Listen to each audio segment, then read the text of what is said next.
Kai žmonės kalba apie pinigus, labai dažnai įsivaizduoja pirmiausiai prabangius automobilius, didelius namus, o gal net egzotinės kažkokias ypatingas keliones. Mano atveju yra visai kitaip. Aš prisimenu visai kitą savo situaciją ir svajonę. Tuo metu auginau 3 mažus vaikus. Ir mano didžiausia svajonė buvo ne kažkokie namai ar jachtos.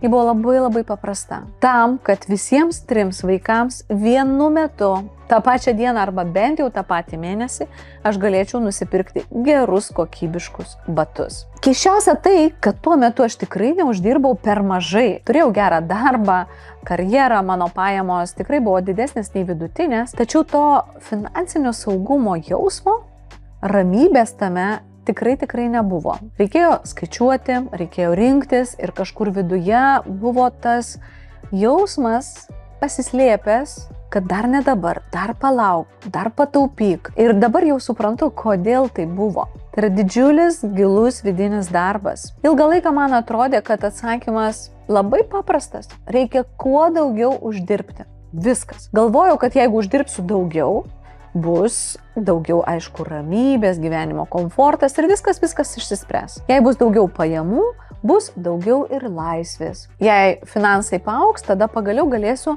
mažiau skaičiuoti. Ir atrodo, kad tik tai yra svarbu ir va čia yra sprendimas. Iš vienos pusės taip, tai tiesa. Pinigai tikrai sprendžia labai daug dalykų. Greičiau, geriau, lengviau, paprasčiau ir nuima to galvos skausmo. Faktas, kai yra daugiau pinigų, atsiranda daugiau pasirinkimų. Gali geriau pasirūpinti vaikais, pirktis, rinktis geresnį maistą, geresnės kokybės keliones, viešbučius, daugiau tų žvaigždučių, dažniau gal į masažą pavaikščioti ir taip toliau. Ir galbūt gali spręsti kažkokias netikėtas situacijas daug komfortiškiau. Tačiau yra ir kita medalio pusė. Jeigu žmogaus viduje niekas nesikeičia, didesnės pajamos labai dažnai atneša taip, daugiau laisvės, bet daug didesnį tempą ir kitus momentus. Atsiranda daugiau atsakomybės, daugiau išlaidų, daugiau streso dėl priimamų sprendimų, jeigu vidus nesikeičia. O klaidos tampa labai brangios. Tai labai aiškiai supratau vienoje savo gyvenimo situacijoje ir tuo metu dirbau ne tik pagrindinėme samdomam darbe, valstybiniam sektoriui, papildomai turėjau galimybę dirbti ir kaip ekspertė vertinti projektus. Ir papildomai iš tai mokėjau labai neblogus pinigus. Tais laikais tai buvo tikrai geri pinigai ir pamenu, kad mano pagrindinis atlyginimas buvo tuo metu pagrindinio darbo, buvo vienas didžiausių tarp mano ir pažįstamų, ir papildoma veikla atrodė dar papildomos pajamos už ekspertinę veiklą, atrodė, wow, aukso kasykla, tiesiog turtai atrodo pilasi. Ir aš tuo labai džiaugiausi tą galimybę. Atrodė, kad pagaliau gyvenimas juda ta kryptimi, kurios norėjau daug metų. Tačiau buvo viena problema. Dirbau tiek daug, kad pradėjau nebejausti ribų ir atrodė, čia esu begalinė. Ir vieną rudenį buvome suplanavę šeimos kelionę į Graikiją. Laukėme jos ilgai, tai buvo viena pirmųjų mūsų kelionių su vaiku. Viskas buvo suplanuota, lagaminai sukrauti, bilietai nupirkti, ruduo, atsimenu, pila lietus lyja. Tačiau paskutinėmis dienomis prieš kelionę nusprendžiau tikrai užbaigti tam tikrų projektų vertinimą ir kad viskas būtų padaryta ir tada tikrai važiuosiu, leidžiu savo atostogauti. Ir kaip dažnai būna, dar šitą padarau, dar truputį, dar aną ir prisimenu tą rytą, kai mes tiesiog pramiegojom lėktuvą. Aš dabar pasakoju ir man atrodo, kaip tai galėjo būti. Ne todėl, kad būtumėm tiesiog tingėjom atsikelti, ne, faktas. O todėl, kad visiškai aš buvau persidirbusi. Teko pirkti naujus bilietus arba pasilikti namuose ir 2 savaitės verkti. Tai papildomai kainavo mums apie 3,5 tūkstančių litais, tai tuo metu tai buvo kaip vidutinių 3 atlyginimų suma. Ir pamenu, kaip atsisėdau ir galvoju, kaip keista, kad aš tiek daug dirbu, kad uždirbčiau daugiau, o dabar tuos pinigus išleidžiu tam, kad ištaisyčiau savo pasekmes to, jog per daug dirbu. Būtent tada manyje visur čia ir čia labai aiškiai susidėliojo viena paprasta mintis. Taip, aš noriu didesnių pajamų, bet aš tikrai nenoriu va tokio gyvenimo, kuriuo tuo metu gyvenau su tiek daug darbo. Nenoriu dirbti taip, kad neturėčiau jėgų kada ilsėtis ir kokybiškai ilsėtis. Nenoriu dirbti taip, kad pirmą kartą gyvenime pramiegoti ilgai lauktą išsvajotą šeimos kelionę. Nenoriu nei kažkur labai skubėti, lėkti, vytis ir tuo pačiu jaustis nuolat pavargusi. Tuo metu mano gyvenimas atrodė maždaug taip. Dieną dirbdavau samdomam pagrindiniam valstybiniam darbe, grįždavau tradiciškai ten apie 6 namo vakarais, po darbo pabūdavau su vaiku, tuo metu turėjau vieną vaiką, pavalgydavom, 2-3 valandas ten pabendraudavom, užmigdydavau savo vyresnę mergaitę ir tada sėsdavau prie antro darbo. Tai būdavo dažniausiai nuo 9 iki 12 vakaro nakties. O ryte tai jau 8 turi būti darbe. Ryte keldavausi, vėl tą patį ratą pradėdavau iš naujo. Ir taip gyvenau mažiausiai kokius 3 gerus mėnesius. Tik tiek man užteko, kad suvokčiau. Supratau tuo metu, kad jeigu didesnės pajamos reiškia tik daugiau darbo valandų, manęs tai netenkina, juk vis tiek po to kažkur išleidžiu ant papildomo lėktuvo, ant kitų papildomo išlaidų, jeigu ne ant sveikatos. Aš supratau, kad aš noriu ne tik daugiau dirbti, noriu kitaip gyventi. Noriu dirbti tam, kad turėčiau jėgų, energijos tam kokybiškam gyvenimui. Ir būtent va tada pirmą kartą pradėjau ne tik galvoti, bet ir ieškoti ne dar vieno darbo, ne dar vieno projekto ir ne dar kokios nors vienos galimybės papildomai išsidirbti. Pradėjau ieškoti kitokio modelio. Modelio ne tik nuo darbo sistemos, bet ir mąstymo, kuriame aš galėčiau gyventi ir organizuoti savo gyvenimą taip, kad pajamos nebūtų tiesiogiai susietos su mano išdirbta valanda. Čia apie mąstymą. Ir kuo daugiau pradėjau stebėti save, savo vidinės programas, savo mąstymą, tuo daugiau supratau, kad didžiausi stabdžiai buvo ne ten kokie nors projektai ar darbdaviai, ne išorėje vadinamoji, o viduje, manyje. Vienas pirmųjų dalykų, kuriuos apie save pirmiausiai supratau per tą situaciją, buvo labai paprastas. Aš pirmiausiai gyvenime nemėgau prašyti pinigų, ypač iš vyro. Ne todėl, kad jis jų neduodavo, ne todėl, kad jų nebūdavo, o tiesiog man nepatiko pats procesas. Reikėdavo aiškinti, man labai nepatikdavo aiškinti, pagrįsti, atsakyti klausimus, kam to reikia, kodėl dabar, ar tikrai to reikia. Ir vieną dieną supratau, kad man daug paprasčiau uždirbti pačiai. Jeigu tai yra mano noras, aš turėčiau pati už jį susimokėti. Toks buvo mano mąstymas ir kuris vedė į tam tikrą gyvenimo būdą. Ir tuo metu man tai atrodė, wow, stiprybė, aš herojė. Šiandien matau, kad ten buvo labai stiprus vidinis ribojimas, nes aš net nebuvau savo uždavusi klausimo, net klausimo nebuvau uždavusi. O kodėl man taip sunku prašyti ir priimti kitų pagalbą? Kodėl man taip svarbu viską užsidirbti pačiai? Kodėl prašyti pagalbos man buvo daug sunkiau negu dirbti dar daugiau? Kuo giliau pradėjau save pažinti, analizuoti, tuo labiau supratau, kad pinigų tema labai retai būna tik apie pinigus. Labai dažnai tai yra tema apie mūsų santykį su savimi, apie tai, ką aš leidžiu savo turėti, ko manau esanti verta ir kiek iš tikrųjų leidžiu savo priimti tai, ką kiti duoda, padeda. Ir vėliau, kai pradėjau kurti aroma verslą, mano pajamos tikrai pradėjo augti taip, kad ta gyvenimo kokybė labai keitėsi. Ne iš karto ir tikrai ne per vieną naktį ar per vieną mėnesį, buvo tikrai daug darbo, daug pastangų, mokymosi ir nemažai klaidų. Tačiau po truputį pradėjau uždirbti nuosekliai vis daugiau ir daugiau. Ir tada atsitiko toks vienas momentas, nesitikėjau aš tai apčiuopti viduje, aš pajutau kaltę. Ne baimę kokią nors, ne netikėjimą, o būtent kaltės jausmas pradėjo manyje lysti paviršių. Kodėl? Nes mano pajamos pradėjo augti greičiau nei kitų man artimų, brangių žmonių. Greičiau nei draugių, greičiau nei kai kurių giminaičių. Ir kažkur labai giliai viduje atsirado keistas klausimas. Ar man tikrai galima turėti daugiau? Ar gal dėl to aš tada prarasiu tuos žmonės? Ar man galima uždirbti daugiau? Ar man galima svajoti apie daug didesnius tikslus? Nes dažnai sakydavo, nesvajok, čia per daug, kam čia. Ir šiandien dirbdama su žmonėmis, su daugeliu žmonių matau, kad tai daug dažnesnis reiškinys nei gali tikrai pasirodyti. Mes dažnai galvojame, kad mus stabdo kiti žmonės gal, žinių trūkumas, patirties neturėjimas, galimybių nematymas ar nebuvimas, o gal kontaktų ryšių neturėjimas. Ne.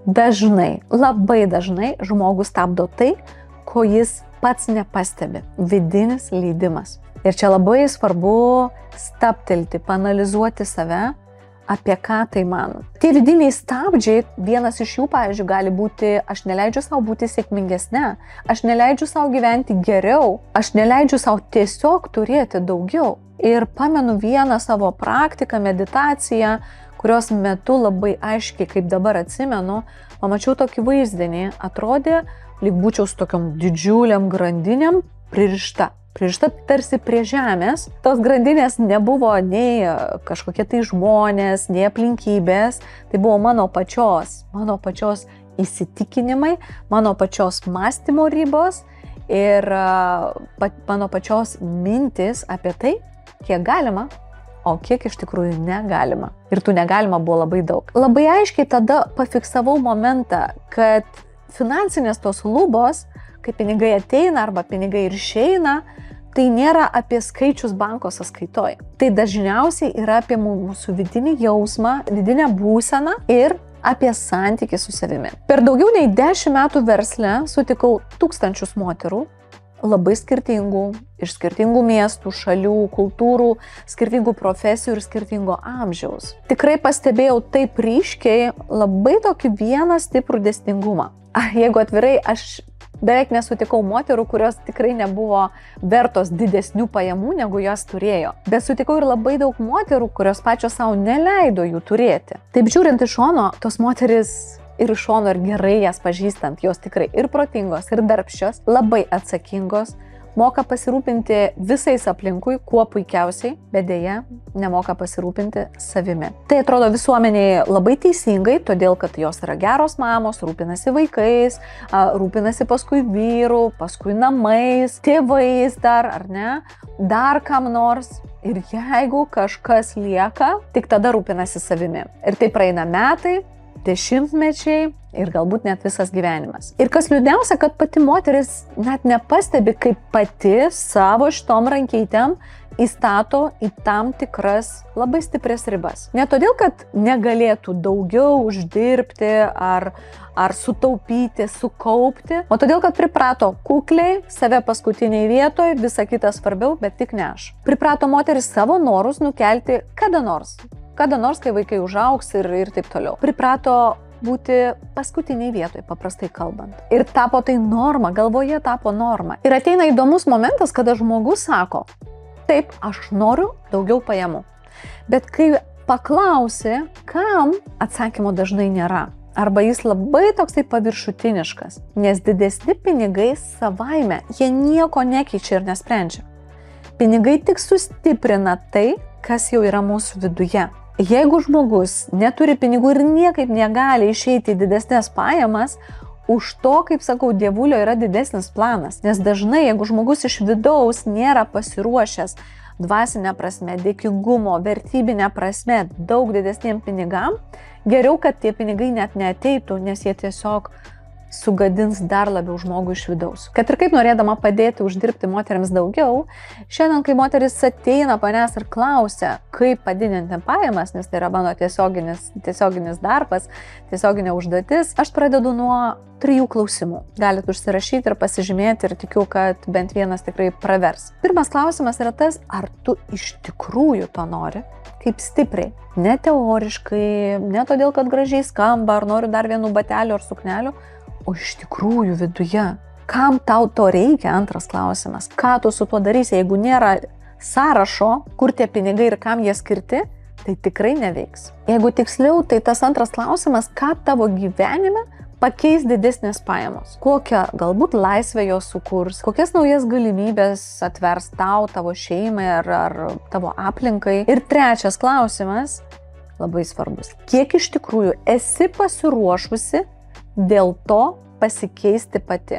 Nes žmonės tikrai nedažnai nori keistis patys. Galvoja, kad čia ne apie jų vidų, o tiesiog savaime tai turi pasidaryti. Dėl to kartais ir ateina pas mentorius, perduoda visą atsakomybę ir galvoja, kad čia kitas žmogus, viskas iš jo dabar padarys stebuklą. Ne, tas stebuklas čia viduje paslėptas. Labai dažnai žmonės nori kitokių rezultatų, bet nenori tapti kitokiu žmogumi. Mano patirtis rodo, labai aiškiai daug kartų patikrinta, kad pajamos auga tada, kai auga pats žmogus kaip asmenybė. Ir šiandien, kai atsisuku ilgą dešimtmetį atgal į savo praeitą profesinį karjeros pajamų kelią, dar noriu vieną akcentą pasidalinti su jumis, kad mano pajamos pradėjo augti ne tada, kai pradėjau dar daugiau dirbti. Dirbti, kaip jau supratom, mokėjau visada. Pajamos mano pradėjo augti tada, kai pradėjau auginti save iš vidaus, pažinti save pirmiausiai.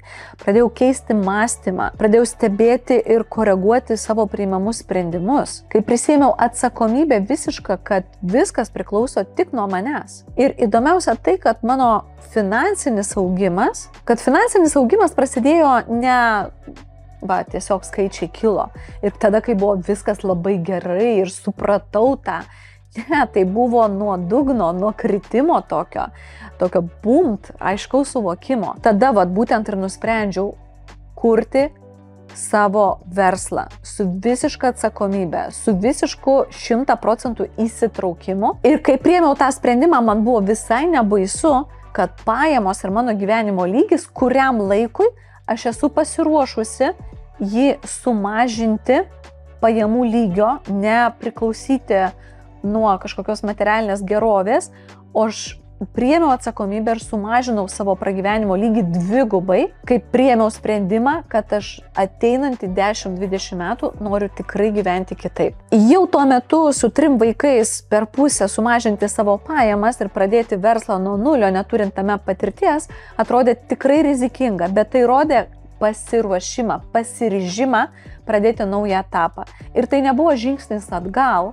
Tai buvo labai aiškus žinojimas, kad aš investuoju ne į 1 mėnesį ar 2 mėnesius pakentėsiu, ne? Tai buvo labai aiškus suvokimas, kad tai yra mano investicija į mano ateitį. Leidau savo kurį laiką gyventi tikrai su tom mažesnėm pajamom. Iš tikrųjų tikėjau, kad galiu tapti tą asmenybę, kuri ateityje uždirbs daug daugiau, bet ir neprarasdinės už tą savo darbą daugiau ar už tą skubėjimą, nes pinigai ateina, bet jie ir išeina.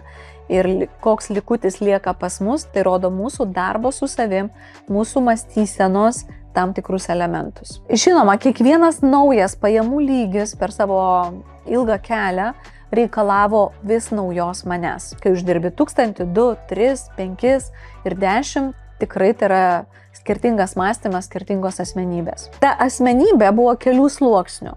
Keitėsi to pasitikėjimo viduje lygis, daugiau teko atsakomybės prisijimti, dar stipriau ją suvokti ir suprasti, daugiau drąsos reikėjo tam tikrais laipteliais, priimant sprendimus, arba eiti viešumą, arba kalbėti angliškai scenoje. Ir reikėjo daugiau to vidinio gebėjimo vis po truputį labiau mokytis, priimti, paprašyti. Todėl kuo daugiau augau, kuo toliau augau, tuo aiškiau viduje brendo tas suvokimas, kad didžiausios finansinės lubos dažniausiai nėra išorėje, ne nuo aplinkybių, ne nuo kitų ir net ne patirtyje ir nežiniose. Jos yra dar kartą mano viduje. Pabaigai noriu palikti jums vieną tokį klausimą. Jeigu rytoj jūsų pajamos padidėtų, pavyzdžiui, 2 negu tai, ką turit šiandien, kas pasikeistų jūsų gyvenime, o kas liktų iš tikrųjų taip pat?